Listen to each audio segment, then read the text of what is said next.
Right lads, I'm your host Man And His Kebab, and it is once again time to talk about Xbox. I've already just lost half my audience. Xbox has always been a strange brand in gaming. They've never had the best games, best selling consoles, or ability to release a console that isn't instantly destroyed by bad publicity, but one thing they've always had is gimmicks, whether it be the Kinect or making their consoles as powerful as a Ferrari. But of course, nothing compares to their services: Xbox Live, Xbox Game Pass, and of course Xbox Live Arcade. Xbox Live Arcade is a service that I never hear anybody mention, and there is good reason for that. It wasn't an underutilized service, far from it, but it almost felt like it blended with the actual store so well that half the time you wouldn't even notice the game you're playing is an arcade game, unless you looked at the banner. Xbox Live Arcade was basically all in the name. Small arcadey games, both new and old, at the low price of $5 to $20/euro. These games were usually made by smaller developers, but that's not to say they were any less fun. So let's dive into its humble origins and of course some of its greatest hits. On the 11th of May 2004 at E3, Microsoft announced that they would soon be rolling out a new service, Xbox Live Arcade, for the original Xbox. It was obtained by ordering it through Microsoft's website, where they'd mail you a disc containing a copy of Miss Pac-Man.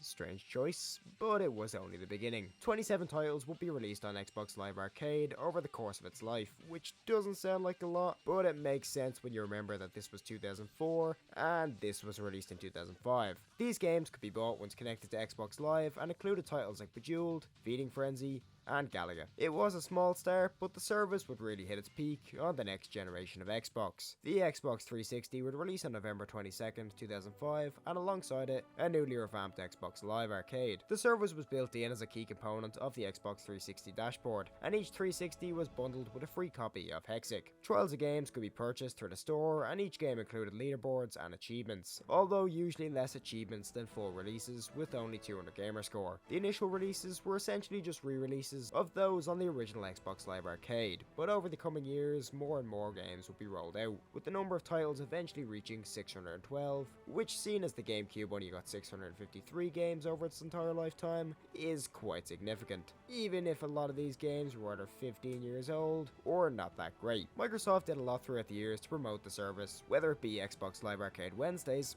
couldn't I come up with a better name, huh? Which promised to release a new arcade game every Wednesday of summer 2006, and continued on afterwards. Summer of Arcade in 2008, which placed anyone who purchased one of these games in a lottery to win 100,000 Microsoft points, remember those things? 12 months of Xbox Live, or win an Xbox 360 Elite, and finally backtracking to 2007 with the release of the Xbox 360 Arcade, which was a cheaper 360 with less storage focused on arcade games, that included this disc of 5 Xbox Live Arcade titles.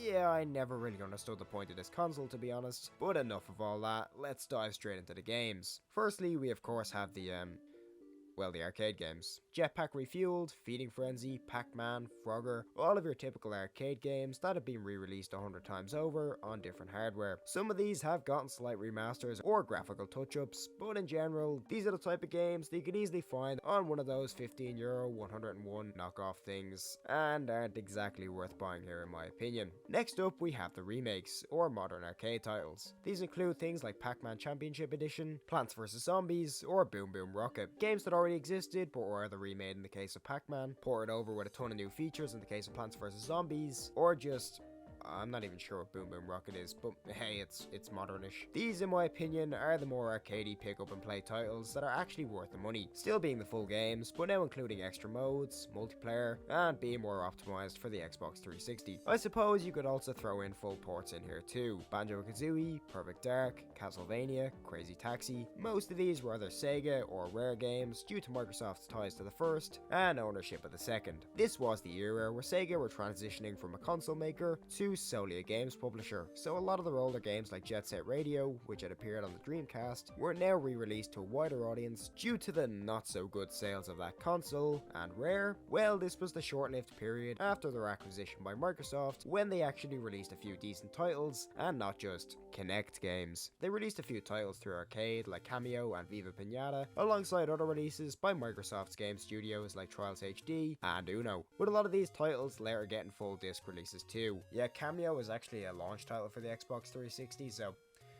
never mind that one. Finally, we of course come to the cream of the crop, the indie games. See, Arcade wasn't just a retirement home for old games. It also offered the opportunity for indie game developers to release their games to a wider audience on consoles rather than services like Steam, which were still in their infancy. Of course, the biggest game to hit Xbox Live Arcade, and the biggest game of all time, was Minecraft, which had been released all the way back in 2009, but received a release through Xbox Live Arcade in May of 2012, and quickly became Arcade's bestseller. However, Minecraft wasn't the only classic released here. Super Meat Boy, an incredibly unique and fun platformer, Castle Crashers, a cartoonish hack and slash side-scroller, Goat Simulator, which needs no explanation and was basically a Let's Player's wet dream, and many more, ranging from good to not so good. There was no shortage of titles released for this service.